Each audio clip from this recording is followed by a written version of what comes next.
시편 14편은 사무엘상 25장의 내용을 그 배경으로 하고 있습니다.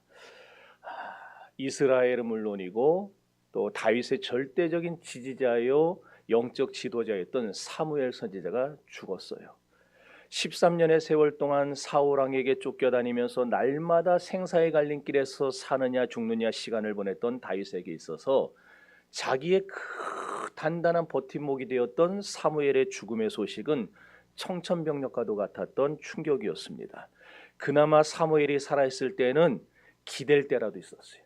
사울 왕의 쫓김을 받으면서도 조금의 위로와 소망은 얻을 수 있었습니다. 왜냐하면 몸과 마음이 있어서 도저히 어디로 도망칠 데가 없는 그런 때라도 사무엘이 살고 있는 라마에 도착하면, 라마 나윗에 가기만 하면은 사무엘은 사울 몰래 그에게 먹을 것도 주고 입을 것도 주고 그러면서 다윗을 잘 위로를 해줬기 때문입니다.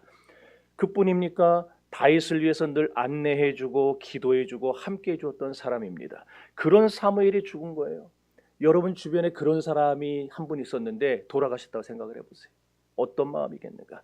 자신의 보호자였고 자신에게 기름을 부어 왕으로 세워준 사람이었을 뿐만 아니라 너는 이 다음에 이 나라에 있어서 아니 이스라엘 넘어서 정말 전무후무한 위대한 왕이 될 것이다. 그런 소망을 불어넣어줬던 다윗, 그 다윗에게 그런 소망을 불어넣어줬는데 그 사무엘이 죽고 나니까 다윗은 그냥 이 마음 한켠이 무너져 내리고 절절히 사무엘이 없는 그 빈 틈을 느끼기 시작합니다. 시시각각 옥죄어오는 사울 왕의 군사들을 피해서 유다광의 이곳저곳으로 도망을 치다가 어느 날은 600명이라는 자기를 따르는 그 사람들을 이끌고 그날의 끼니를 걱정하다가 한 번은 바란 광야라고 하는 곳으로 도망을 치게 되었습니다. 그 바란 광야에서 다윗은 이런 생각을 한 거예요. 지도 띄워주세요. 아 맞다, 저 마온이라는 동네에 가면은 글씨 보여요? 네, 바란 광야가 제일 밑에 있는 거 보이시죠? 이스라엘의 맨 끝에 경계선이에요. 국경. 거기에 도망치다가 야, 저 위에 있는 마온이라는 곳에 가면은 내가 여러 번 도와주었던 나발이라는 사람이 살고 있지. 그 사람 엄청난 부자지. 야, 그 사람한테 가서 내가 좀 며칠 신세를 좀 져야 되겠다. 그렇게 마온으로 향하던 다윗이 10명의 젊은 군사를 불러서 지시를 합니다. 나발이 지금 소식을 들어보니까 갈멜에 양털 깎으러 갔다더라. 그러니까 너희들은 갈멜로 가서 나발을 만나서 여차저차 설명을 하고 우리가 며칠 신세를 좀 질 수 있도록 잘 얘기를 해봐라. 아마 내가 그 사람이 죽을 뻔한 걸 여러 번 도와줬으니까 설마 모른 척하지는 않을 거다. 그러고 보냈어요. 그래서 10명의 부하들이 나발을 찾아가서 여차저차해서 우리는 다윗의 부하인데 이렇게 오게 됐습니다. 인사를 드립니다. 잘 좀 봐주세요 했는데 그 당시 나발은 누구냐? 이스라엘 전체에서 손꼽히는 부자였습니다. 양이 3,000마리에 염소도 1,000마리, 어마어마한 부자예요. 어마어마한 부자. 그런데 이 부자가 그 재산을 가지고 이 재산이 썩어나는데도 불구하고 다윗의 부하들에게 그렇게 말을 한 겁니다.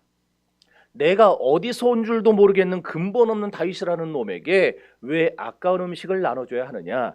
주인한테 버림받은 빌어먹는 개한테까지 줄 음식은 없다. 아니 분명히 다윗에게 목숨을 구걸하고 여러 차례 다윗의 도움으로 자신의 재산을 불려나갔던 사람인데 다윗이 어려움을 당해서 나 좀 도와주세요 했더니 그를 개 취급하면서 너 같은 빌어먹는 주인한테 버림받은 놈은 내 도와줄 수 없다. 그렇게 모욕을 준 거예요. 이 말을 전해 들은 다윗이 어떤 기분이겠습니까? 어떻게 했어요? 아마 제 성격 같았던 것 같아요.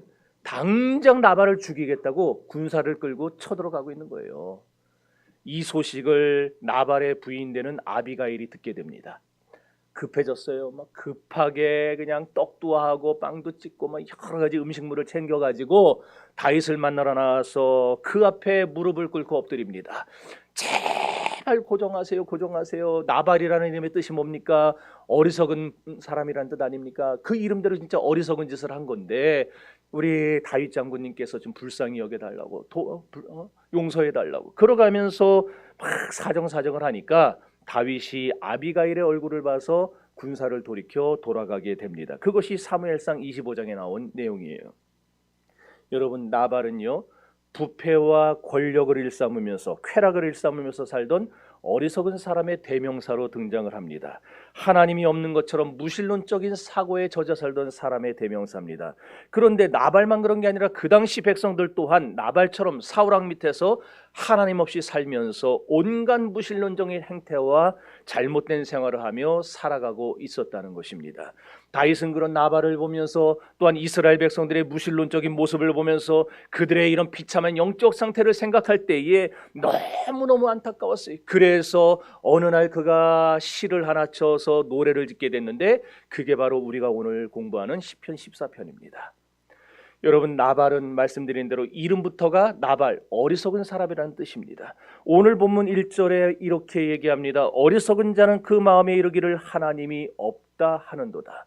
여기 나발을 생각하면서 다윗은 지금 저 나발, 지금 눈앞에 있는 것만 보고 하나님은 바라보지 못하고 지금 저런 식으로 행동하는구나. 그런데 나발만이 아니라 이스라엘 백성도 저렇게 살고 있으니 어떻게 하면 좋겠는가? 그러면서 이 시를 지었다라는 거예요. 자기가 그토록 많은 경우에 그를 도와주고 그의 생명도 건져주고 보호해줬는데 배은망덕하게 자기를 괄시하는 나발을 보면서 다윗이 뭘 생각했겠습니까? 하나님을 알지 못하고 하나님 없이 살아가는 세상 사람들의 그릇된 생활과 행동을 생각하게 되었다라는 겁니다. 여러분, 그렇다면 당시 이스라엘 백성들이 하나님의 백성이란 말, 하나님이라는 말을 모르고 살았었는가? 아니에요. 그들도 하나님이라는 말을 했어요. 그들도 기도할 때 하나님을 찾았고 그들도 우리는 주의 백성이라는 말을 스스로 무시했어요. 그럼에도 불구하고 실제 생활에 들어가 보면은 하나님 없이 살아가는 사람이 너무나 많았다라는 겁니다. 입으로는 하나님의 백성이라고 합니다. 입으로는 교회라고 합니다. 그런데 들여다보면은 너무너무 교회 같지가 않아요. 너무너무 하나님의 백성 같지가 않아요. 세상의 불신앙적인 모습 속에서 살아가고 있는 사람이 너무나 많아요. 그런 사람 중에 하나가 나발이었다라는 거예요. 사무엘상 25장을 보면은요, 나발은 이렇게 다윗을 괄시해 놓고 정말 그 이름대로 어리석게 어마어마한 잔치를 베풉니다. 왕이 베푸는 것 같은 잔치를 베풀어 놓고, 아니 그런 잔치 베풀면은 다윗의 부하들 얼마든지 며칠 먹여줄 수 있는 양이에요. 그걸 먹여서 뒷날 자기의 또 다른 후원자를 삼으면 얼마나 지혜로운 사람이겠어요. 근데 다윗을 도와줄 생각은 안 하고 흥청망청 파티를 열어가지고 사람들과 술을 먹고 마시면서 자기의 배나 두드리면서 막 술에 취해 골아 떨어집니다. 아비가일이 그런 남편을 볼 때 너무너무 한심해요. 너무너무. 그런데 술 취한 사람한테 얘기해봐야 싸움밖에 더 됩니까? 그래갖고 그냥 날이 셀 때까지 기다리는 거예요. 술이 깰 때까지. 술이 깬 나발에게 아비가일이 말합니다. 어제 당신 죽을 뻔했다고. 그게 뭔 소리냐 그랬더니 당신이 다윗을 괄시해가지고 다윗에게 모욕을 줘가지고 다윗이 당신을 죽이려고 군사 600을 이끌고 이곳으로 오고 있었다. 내가 어제 사정사정해서 돌아가긴 했는데 다윗이 언제 마음이 바뀌어서 또다시 쳐들어올지 모른다. 그 얘기를 해준 거예요. 그랬더니 그 말을 듣고 나발의 마음이 성경에 보면은 돌처럼 굳어졌다 그랬어요. 아마 심근경색 같은 걸 말하는 것 같아요. 너무 충격을 받아가지고 그래가지고 열흘 만에 죽었다 그렇게 나옵니다. 여러분, 우리는 나발이라는 이 어리석은 사람의 생활을 통해서 하나님 없이 세상을 살아가는 어리석은 인생들의 결국이 어떤지를 깨달아야 할 것입니다. 하나님 없이 살아가는 나발 같은 사람들은요, 생활 자체가 부패하고 타락할 수밖에 없어요. 오늘날 그렇게 부패하고 오늘날 그렇게 타락하고 온갖 악을 스스럼 없이 저지르는 불신앙적인 사람들 속에서 다윗 같은 신앙인들이 살아가는 것은 참으로 힘듭니다. 그렇지 않겠습니까? 주변에 눈만 열어보면 부패했어요. 주변에 얼굴만 들어보면 다 그냥 사람들이 불신앙적으로 살아가고 있어요. 그런 사람들 속에서 신앙을 지키면서 살아가려고 하니까 얼마나 힘들겠느냐 그 말입니다. 오늘날도 그런데 지금으로부터 3000년 전입니다. 3000년 전에 다윗처럼 쫓기고 다윗처럼 굶주리고 다윗처럼 억울한 일을 당했던 신앙인들은 과연 어떻겠느냐 그 말입니다. 심지어 그때는 법보다 주먹이 앞서던 때 아니었습니까? 그런 무신론적인 사회 속에서 신앙인으로 살아가려니 참으로 치열하고 고통스러운 그런 삶을 살 수밖에 없었을 것입니다. 시편 14편은 전체적인 분위기로 보면 지혜시예요. 지혜시. 잠언 1장 7절에 지혜가 뭔지를 말합니다. 여호와를 경외하는 것이 지혜와 지식의 근본이오늘 미련한 자는 지혜와 훈계를 멸시한다. 이 말씀처럼 다윗은 자신의 시대에 무신론적인 사고방식으로 살아가는 사람들을 보면서 신앙인으로서 나는 어떻게 사는 게 지혜로운 삶인가? 나는 과연 어떻게 살아야 하나님이 나를 지혜롭다고 여겨줄 것인가? 그것을 고민하면서 오늘 본문 시편 14편을 쓰게 된 것입니다. 여러분, 아까도 말씀드렸듯이 나발은 자신을 만들어준 다윗을 배반했어요. 오늘날의 부귀영화를 누리게 해준 다윗을 배반하고 도리어 세상의 어리석은 사람들과 어울리면서 먹고 마시는 데나 힘쓰면서 쾌락에나 힘쓰면서 그렇게 하루하루를 살아갔습니다. 그런 어리석은 나발을 보면서 다윗이 우리에게 가르쳐주는 건 뭡니까? 그런 어리석은 사람들을 따라 살지 말라는 겁니다. 하나님 중심으로 살아야 된다는 겁니다. 세상에 나발 같은 삶을 살지 말고 지혜롭게 하나님 중심으로 사는 사람이 하나님이 기뻐하는 사람이요 하나님이 축복하는 사람이라. 이것이 시편 14편의 전체적인 요지입니다. 오늘 본문은 7절밖에 안 되지만 2개의 대지로 나눠져요. 1절에서 4절은 무엇을 말씀하느냐? 다윗이 살던 시대가 얼마나 부패했는가 그걸 보여줍니다. 세상이 왜 이렇게 썩어가느냐? 다윗은 그 진단을 어떻게 내렸냐면은 하나님이 없기 때문에 썩는다 이렇게 표현을 합니다. 그 다음에 5절에서 7절은 뭘 보여주느냐? 하나님 없이 타락하고 하나님 없이 부패한 세상은 반드시 심판받지만 궁극적으로 이런 무신론적인 사회 속에서도 신앙을 지키는 성도, 믿음을 지키는 그리스도인들은 어떻게 되느냐? 반드시 승리하게 된다. 그걸 보여줍니다. 그러니까 시편 14편은 2가지 내용이에요. 나발같이 어리석은 사람이 되어서 하나님 없이 살아가면 반드시 심판받는다. 그러나 그런 상황 속에서도 끝까지 하나님을 붙드는 의인은 반드시 하나님이 축복하신다. 이걸 우리가 보여요. 그러면 여러분, 우리는 어떻게 살아야 되겠습니까? 어떻게 사는 것이 지혜로운 삶이겠습니까? 나발 같은 삶을 살아야 되겠습니까? 아니면 다윗과 같은 삶을 살아야 되겠습니까? 오늘 우리 1절을 한번 다 같이 읽어봅시다. 1절 시작.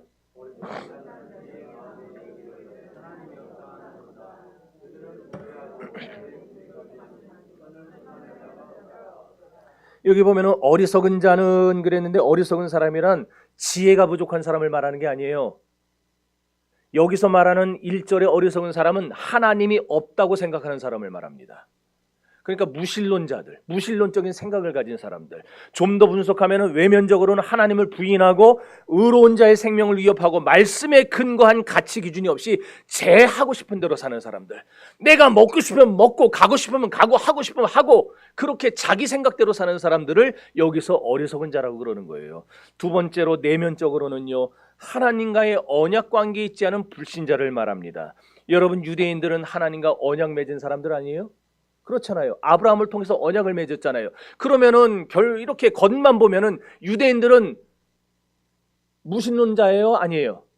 아니잖아요. 그런데 왜 다윗은 그런 사람들 보면 무신론자라 그럽니까? 왜 그들을 보면서 어리석은 자라 그럽니까? 겉으로는 언약을 얘기하고 겉으로는 믿음을 얘기하고 겉으로는 하나님을 얘기를 하는데 실제 생활 속에서는 언약과 관계없이 살아가니까, 믿음과 관계없이 제멋대로 살아가니까. 그러니까 다윗은 그들을 보면서 너희가 바로 무신론자다 그렇게 말을 하고 있다는 거예요. 아브라함의 후손으로 태어났다고 스스로 언약 백성이라 말합니다. 그러나 예수님도 분명히 그들에게 말씀하신 적이 있어요. 너희가 아브라함의 조상이라고 말하지 말아라. 하나님은 얼마든지 이 돌들로도 아브라함의 후손이 되게 할 수 있다 그러셨어요. 여러분, 우리가 교회 다니는 거, 그게 우리의 구원을 보장해 주는 거 아닙니다. 우리가 11조하고 예배 드리는 것이 우리를 당연하게 천국으로 데려가는 그거 아닙니다. 내가 심령에서 거듭나고 변화되고 하나님과 진정한 언약 관계에 들어가야 그 사람이 하늘나라의 천국 백성이 되는 것이고 구원의 백성이 되는 것이. 언약의 백성이라고 말하면서도 실제로 하나님의 언약 밖에서 사는 어리석은 사람이 오늘날 얼마나 많습니까? 그러니까 요즘식으로 바꾸면 그런 거예요. 교회 다닌다고 다가 아니라는 거예요. 우리는 교회 다니면 다 끝나는 줄 알아요. 그런데 그게 아니에요. 교회 안에도 얼마든지 하나님과의 언약 관계가 끊어진 사람이 존재할 수 있다라는 거예요. 그래서 우리는 어떻게 해야 되느냐? 예수를 믿되 똑바로 믿어야 되는 겁니다. 똑바로 믿으라는 말이 뭐냐? 성경대로 믿으라는 거예요. 성경대로. 성경이 우리에게 가르쳐 주는 대로 우리는 신앙생활을 해야 됩니다. 그것이 오늘 하나님과 우리와의 관계를 바로 정립해 주고 우리를 천국의 백성으로 하나님이 인치시는 것이지, 우리가 그냥 제멋대로 하면서 내 생각대로 하면서 나는 구원의 백성이다, 그거 아니라는 거예요. 나발을 보면서 다윗은 생각했어요. 그리고 이런 나발 같은 사람들이 수도 없이 많은 걸 보면서 다윗은 생각하는 거예요. 이야, 나발 같은 사람들 진짜 많구나. 저렇게 어리석은 사람들이 이렇게 많구나. 그러면서 어리석은 자는 그 마음에 이르기를 하나님이 없다 하도다. 여러분, 어리석은 사람의 특징은 이렇게 무신론적 사고를 가지고 살아갑니다. 하나님이 없는 것처럼 살아갑니다. 교회 다니면서 하나님 없다고 말하진 않잖아요. 그러나 실제 행동은, 실제 살아가는 삶을 들여다보면은 하나님이 없는 것처럼 하고 사는 사람이 너무나 많다라는 거예요. 어리석은 사람들, 이렇게 하나님이 없는 것처럼 살아가고 있는 사람들, 이런 사람들, 여러분, 왜 무신론자를 어리석다고 하느냐 하면은 진정한 의미에서는 무신론이라는 게 없기 때문에 그래요. 왜냐하면은 하나님이 처음에 하나님의 형상대로 아담을 빚었어요. 창조하셨어요. 그리고 그 코에 생기를 불어넣어서 생명이 된 다음에 그렇게 창조된 사람이 범죄에서 하나님과 관계가 끊어집니다. 그죠? 그리고 하나님의 형상을 잃어버려요. 그러나 하나님의 형상을 잃어는 버렸지만은 어느 정도 하나님의 형상이 요만큼은 우리 안에 남아 있어요. 그걸 칼빈은 종교의 씨앗이라 불렀어요. 신의식이라 불렀어요. 그런 신의식, 종교의 씨앗이 우리 안에 조금 남아 있어요. 그래가지고 사람들이 그 신의식을 의지해가지고 신을 찾아다니기 시작하는 거예요. 그래서 불교도 뭐 이슬람교도 그다음에 뭐 온갖 뭐 별거 다 있잖아요. 남묘 호랭교 뭐 아니면 선앙당 같은 거, 그런 거 정한수 떠놓고 하는 이런 것까지 수많은 그런 종교들을 만들어냈어요. 그런데 지금도 그 사람들은 그런 신을 찾기 위해서, 어딘가 있을 신을 찾기 위해서 부단하게 노력들을 하는데 하나님이 아닌 헛된 우상들을 신으로 숭배하고 신 아닌 것들을 신으로 섬겨요. 그러니까 그런 생활들은 결국 어떻게 돼요? 성공할까요? 실패할까요? 실패할 수밖에 없죠. 그렇게 실패하니까 하나님이 없다고 나불대는 거거든요. 그런데 실제로 그걸 보면서 무신론이라고 그러는 거예요. 그러니까 진짜 이 세상에 무신론은 없어요. 다 뭐라도 믿고 살아요. 다 뭐라도 믿고 살아요.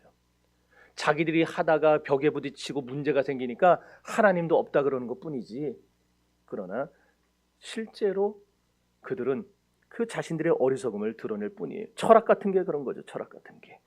철학도 처음에는 하나님의 존재를 증명하려고 했어요. 그러나 실패하잖아요. 실패하니까 뭐라고 합니까? 오늘날 현대 철학은 대놓고 말합니다. 신은 죽었다. 신은 없다. 그러면은 이 넓은 우주와 지구를 다스리고 이것들을 개발하고 이것들을 다 끌고 나가야 될 그런 신과 같은 존재는 누구겠느냐? 인간밖에 없다. 그렇게 말을 해요. 인간밖에. 그래서 인간이 해야 된다는 거예요. 이런 사람들을 무신론자라고 그러는 겁니다. 문제는 이런 철학이 인간의 모든 삶의 영역과 또 그리고 학문에 영향을 미쳐서 오늘날의 정치를 보면 또 경제를 보면 다 문화, 예술 할 것 없이 모든 게 다 인간 중심이 되어버렸어요. 하나님을 빼버리고 인간이 그 자리를 다 차지해버렸어요. 로마 천주교가 등장하기 전까지 주후 590년까지 모든 게 신본주의 철학이었습니다. 하나님 중심의 사상이었어요. 그런데 그 천주교를 통해서 중세가 시작되면서 신본주의가 망가져 버립니다. 중세로부터 현대의 끝까지 정치, 종교, 사회문화, 예술, 의학 안에 죄다 인본주의가 들어옵니다. 사람을 높이기 시작합니다. 근데 문제는 그 인본주의가 현대로 넘어오면서 옷을 갈아입어요. 오래된 옷을 벗어버리고 새 옷을 갈아입었습니다. 그 새 옷이 뭐냐? 휴머니즘이에요. 휴머니즘 많이 들어봤죠? 휴머니즘 들으면 얼마나 좋습니까? 따뜻해지잖아요? 사람이 먼저다. 얼마나 좋습니까? 사람이 먼저다. 그런데 그런 휴머니즘에 빠지게 되면 어떻게 되느냐? 하나님을 멀리하게 되고 하나님 중심에서 인간 중심으로 바뀌면서 무신론의 길을 들어서는 거예요. 여러분, 오늘 이 세상 불신자들은 휴머니즘 예찬론을 펴지만 우리 그리스도인들은 하나님이 빠진 인간의 문화, 하나님이 빠진 세상의 모든 것은 다 쓰레기에 불과하다는 것을 분명히 알아야 할 것입니다. 왜 그러느냐? 하나님이 없는 정치, 경제, 사회, 문화, 예술, 이 모든 건 다 뭐냐? 인간이 만들어낸 거기 때문이에요. 어떤 인간? 죄 지은 인간이, 원죄에 영향받는 인간이 문화도 만들고 예술도 만들고 종교도 만들고 사회도 만들고 정치도 만들고 다 만들어놨어요.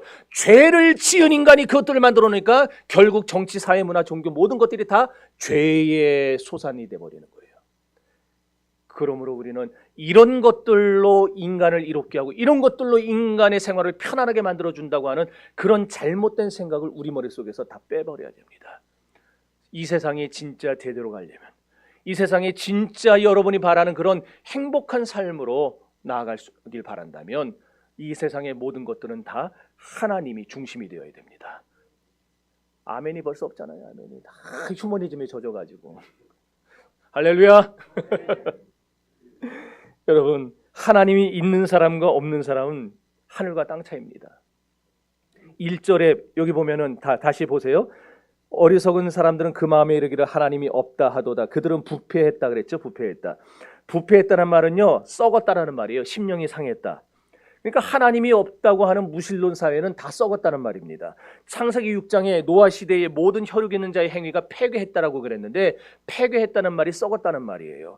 이처럼 오늘날 하나님이 없는 사람은 그 내면의 심령이 다 어떻게 됐느냐? 썩어버린 거예요. 썩어버려요. 그래서 우리가 날마다 하나님의 말씀을 읽고 묵상하고 기도하면서 하나님과 교통하지 않으면 교회는 드나들지만 우리도 타락하고 썩은 모습만 보여주는 거예요. 마음에 하나님이 들어있지 않은 사람은 여름철에 떼약 뺏어내놓은 음식물과 같은 신세입니다. 금세 1시간 2시간 지나면 썩어서 냄새나는 그런 인생이에요. 오늘 우리에게서 하나님이 빠져버리면 우리는 겉으로는 멀쩡하고 겉으로는 밥도 먹고 겉으로는 생활도 하고 직장도 다니지만 그러나 실제 우리의 속은 다 썩어서 냄새 풍기는 그런 존재에 불과하다는 거예요. 마음에 하나님이 들어있어야 됩니다. 마음에 하나님이 들어있지 않으면 속이 썩었기 때문에 부패한 것만 찾아다니게 돼요. 하이에나라는 거 아시죠? 짐승. 하이에나가 썩은 시체만 찾아다니잖아요. 틀어주세요.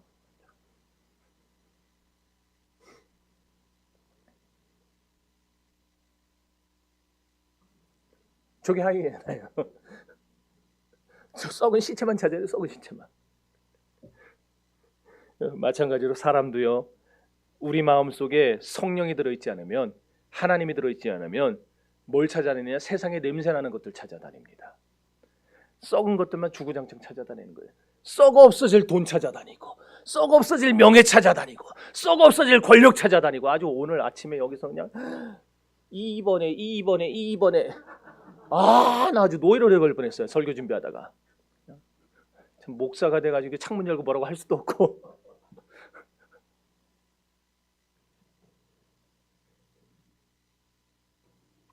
하나님이 중심에 있는 것이 진짜 중요하지. 하나님이 다 빠져버린 채 이 세상에 돈을 얻고 명예 얻고 권력 얻어봐야 남는 게 뭐가 되겠습니까?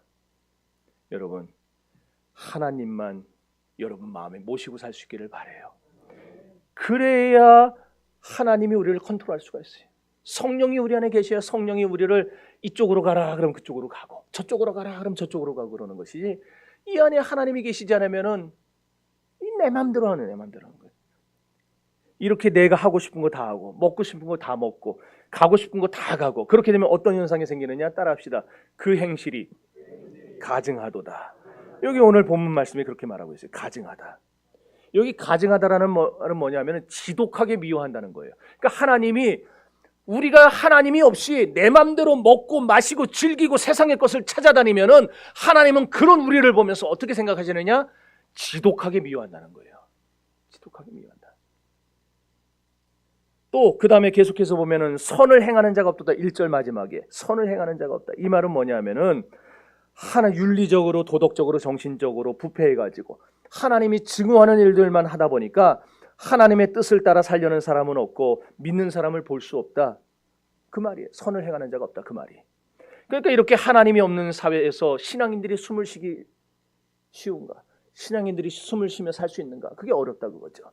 여러분, 우리가 하나님을 잘 믿어야 될 이유는 내가 신앙생활 똑바로 하면요, 적어도 내 옆에 있는 사람은 숨을 쉴 수 있습니다.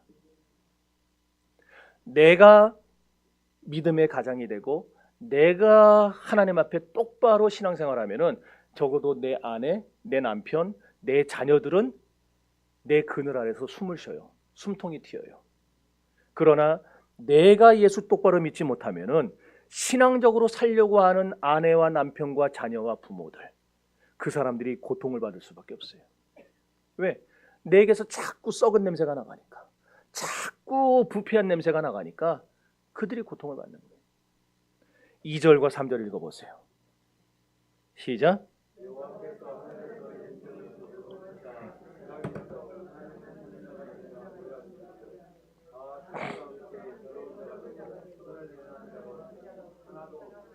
여기 다 치우쳤다는 말이요, 빗나갔다, 벗어났다라는 말이에요. 그러니까 우리식으로 하면 제 고집대로 산다는 겁니다. 제 고집대로 산다. 탕자 생각나시죠? 제 고집대로 아버지를 멀리 떠나 자기가 가고 싶은 먼 나라로 가서 허랑방탕하게 살았어요. 이렇게 심령에 하나님이 없는 자들은요, 제 고집대로 탈선합니다. 제 고집대로 본능이 시키는 대로 삽니다. 오늘날 교인들 중에도 그런 사람이 있을 수 있다는 거예요. 하나님 뜻대로 살기보다 자기 생각대로 사는 사람들이, 그렇게 세속화되어 살아갈 때 그런 사람들을 보면서 하나님이 하는 말씀이 바로 치우쳤다, 그렇게 말한다는 거예요. 치우쳤다. 따라서 여러분, 우리 교회 안에는요, 세속화가 들어오지 못하게 막아야 됩니다. 네? 여러분 아멘 좀 크게 하세요. 우리 교회 안에 세속화가 못 들어오게 막아야 돼요. 부패한 세력들이 못 들어오게 막아야 돼요. 치우친 자들이 못 들어오게 막아야 돼요. 우리 교회는 그냥 목사부터 장로, 집사, 권사, 청년, 애들 할 것 없이 우리 교회를 드나드는 모든 사람들은 다 성령 충만해가지고 하나님의 말씀대로 살아가야 됩니다. 그래야 오늘날 같은 세상을 살 수가 있어요. 내 생각대로 행동하고 세속화가 되어가지고 교회가 흔들리게 되면은요, 성도의 심령이 더러워집니다. 오늘 2절과 3절에 그랬죠. 다 함께 더러운 자가 되고 더러워져요.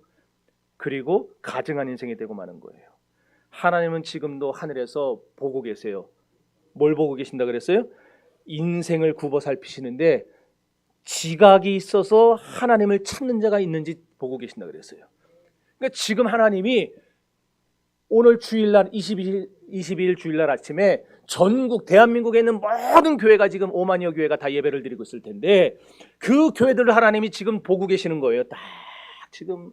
그러다가 우리 정신교회도 보실 거고 옆에 있는 주능교회도 보실 거고 배달교회도 보실 거고 다 보실 텐데 그 교회에서 진짜 하나님을 찾는 자가 있는가? 하나님은 지금 그 사람을 찾아내려고 하고 계세요. 그 하나님 앞에 우리가 믿는 자로, 하나님을 찾는 자로 뛰어야지. 하나님이 없네 그러고 가면 되겠습니까? 여러분, 세상 사람과 함께 치우쳐서 살아가다 보면 우리도 더러운 자가 되는 거예요. 여기 더럽다라는 말은요, 타락했다는 말이에요. 결국 죄를 뜻하는 말입니다. 그래서 마가복음 7장 20절에 보면 예수님이 말씀하셨어요. 사람의 속에서 나오는 그것이 사람을 더럽게 한다. 사람의 속에서 나오는 게 뭐라 그랬습니까? 예수님이 음란과 폐역과 시기와 질투와 또한 살인과 간음과 악독과 도적질과 사기와 모든 이런 것들, 이런 것들이 사람의 속에서 나오면서 사람을 더럽게 한다. 그래서 우리 오늘 우리 신앙의 포커스를 어디다 맞춰야 되겠는가? 하나님에게 맞추는 사람하고 하나님이 없는 삶에 맞추는 사람하고 반드시 끝은 틀려지게 되어 있습니다. 저는 우리 정신교회 성도들이 이렇게 오염되고 부패하고 타락한 세상 속에서, 이런 사람들이, 나발 같은 어리석은 사람들이 득세하는 세상 속에서 여러분 하나님께 인생의 포커스를 맞추고 살아갈 수 있기를 바랍니다. 오늘 이제 4절 한번 읽어봅시다. 4절 시작.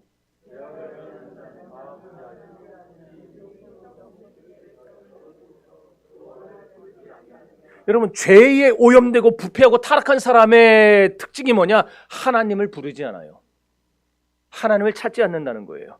창세기 12장에 보면 아브라함이 남방으로 계속 옮겨가면서 뭐 했다고 그게 정확히 나오냐면은 여호와의 이름을 불렀더라 그랬어요.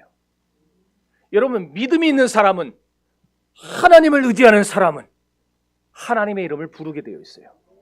그런데 믿음이 없는 사람, 하나님의 그 성령을 의지하지 않고 거듭나지 못한 사람들은 하나님의 이름을 하루 종일 가도 부르지를 않아요. 오늘 저와 여러분들은 이 세속화의 물결 속에서 날마다 하나님을 부르며 살아갈 수 있기를 바랍니다. 여러분, 하나님의 이름을 부르지 않으면 죽은 사람과 방불해요. 죽은 사람이에요. 사람은 영물이기 때문에 영의 소리를 들어야 됩니다. 그리고 영의 소리인 기도를 해야 은혜를 받게 되어 있습니다.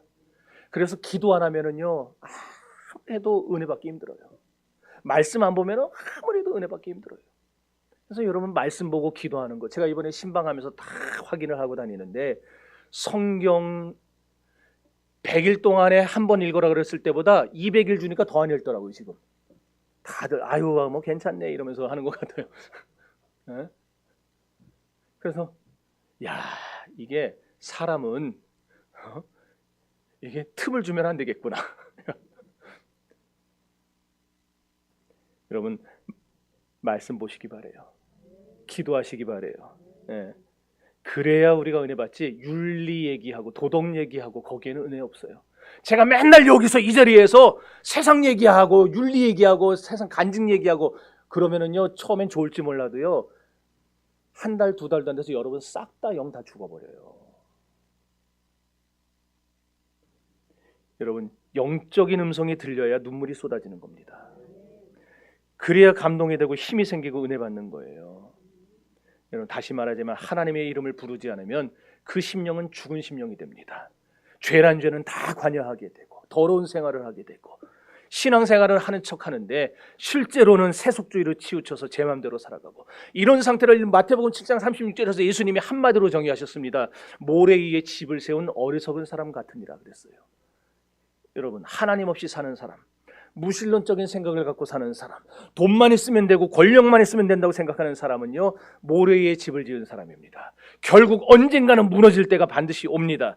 그러므로 여러분, 이런 세상 속에서 무너지지 않으려면 우리는 어떻게 해야 되겠어요? 하나님 한 분만 붙들고 그분의 말씀 위에 우리의 집을 지어야 됩니다. 오늘 우리를 이렇게, 참 오늘 너무 감사한 게, 평소에도 좀 이렇게 나오면 좋겠어요. 우리 오늘 다 나왔나요? 빠진 사람 있나요? 제가 전에 약속한 거 기억하세요? 아, 기억하면 안 되는데. 그런 건 좀 잊어버리세요. 지금.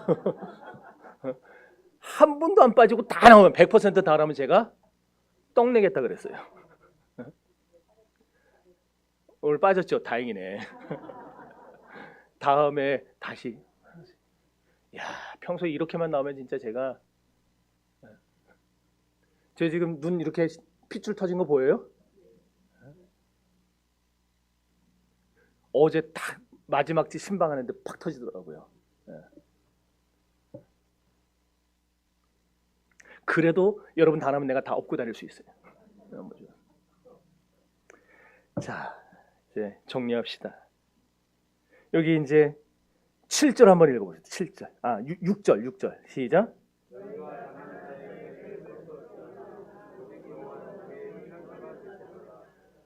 그 다음에 또 5절도 앞에 읽어보세요. 시작.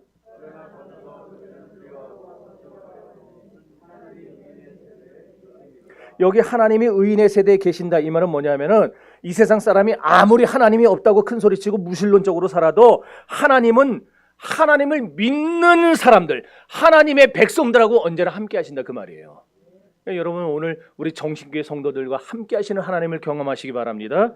오늘날 예배당 문 밖에만 나가도 무신론적인 사고를 가진 물결이 팽배하지만, 그럼에도 불구하고 하나님은 누구와 함께 하신다고요?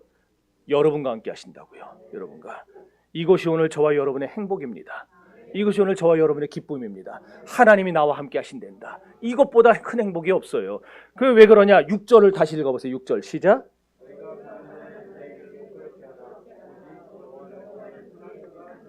왜 하나님이 우리와 함께하는 게 행복이냐? 하나님은 어떤 분이라고요? 피난처가 되시기 때문에.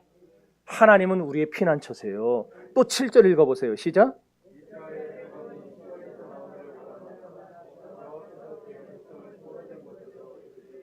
됐어요. 여기 보면은요, 시온은 예루살렘을 뜻하는데 예루살렘에 성전이 있고 언약궤가 있죠. 따라서 언약궤는 뭘 상징합니까? 하나님의 임재를 상징하죠. 그러므로 시온에서 구원이 난다는 말은 뭐냐? 하나님은 예배하는 백성의 삶에 적극적으로 개입하신다는 말이에요.